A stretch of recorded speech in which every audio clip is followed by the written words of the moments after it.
topics. Justin Amash.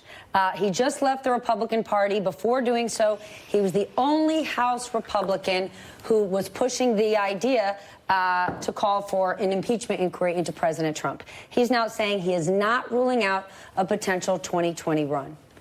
If and how does that complicate things for the president's re-election campaign? I actually think it doesn't complicate them at all. In fact, it may actually help them, because there are a lot of people out there, Republicans who have sentiments left over from 2016, who would define themselves as never-Trumpers, that are probably looking for someone else to vote for. They didn't vote for Hillary Clinton or Donald Trump. If Joe Biden were the nominee, they might be able to vote for him, but they're not going to be able to vote for an Elizabeth Warren or Kamala Harris or a Bernie Sanders. And so what Amash may do is give them a siphon. Why not a Kamala Harris?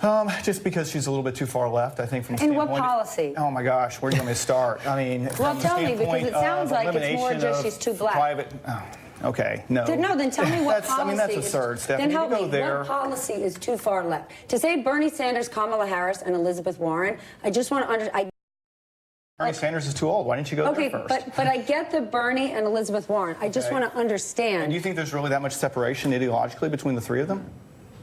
Well, I mentioned them because they're the three front runners. That's why I brought that up, for no other reason than that. If you want me to go through each one of Kamala Harris's positions, but she took positions against private insurance, which most Americans against. She took position for open borders. Okay, but then she may roll it up again if she starts to drop in the polls.